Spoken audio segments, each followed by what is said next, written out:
May topak ba yung girlfriend nyo? Kasi meron akong kakilala na babae na grabe kapag tinoyo. Love story time! Meron akong kaibigan, tawagin natin siya sa pangalang Jen. Aminado naman siya na meron siyang toyo at lagi siyang tinotopak. Bilib nga ako sa boyfriend niya eh. Inaya yung pagiging topake ng kaibigan ko.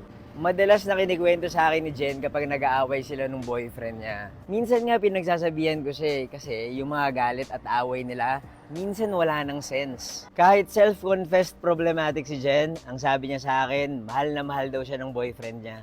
Ako nga pala si Buji at mahilig akong mag-story time. Kung di niyo pa ako pina-follow follow niyo na ako.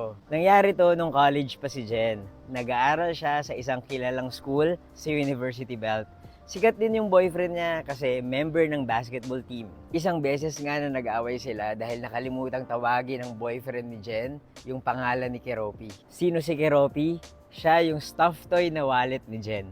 Grabe, sobrang simpleng bagay lang pero pinag-awayan pa rin nila. May mga ginagawa rin si Jen na nakakahiya kapag tinutopak siya. Merong isang beses na hindi ko talaga makakalimutan. Yun ay yung nag-away sila habang naglalakad sa labas ng campus. Nauuna na sa paglalakad yung lalaki dahil naiinis na siya kay Jen. Merong ginawa si Jen na nagulat ang lahat ng tao. Sumigaw siya ng malakas. Sabi niya, "Ano? Iiwan mo ako? Ngayon mo patunayan sa akin yung sinasabi mo na mahal mo ako." Gulat yung lahat, lalo na yung boyfriend ni Jen. Sabi ko nga sa kanya, nakakaya yun kasi sikat na sikat yung lalaki.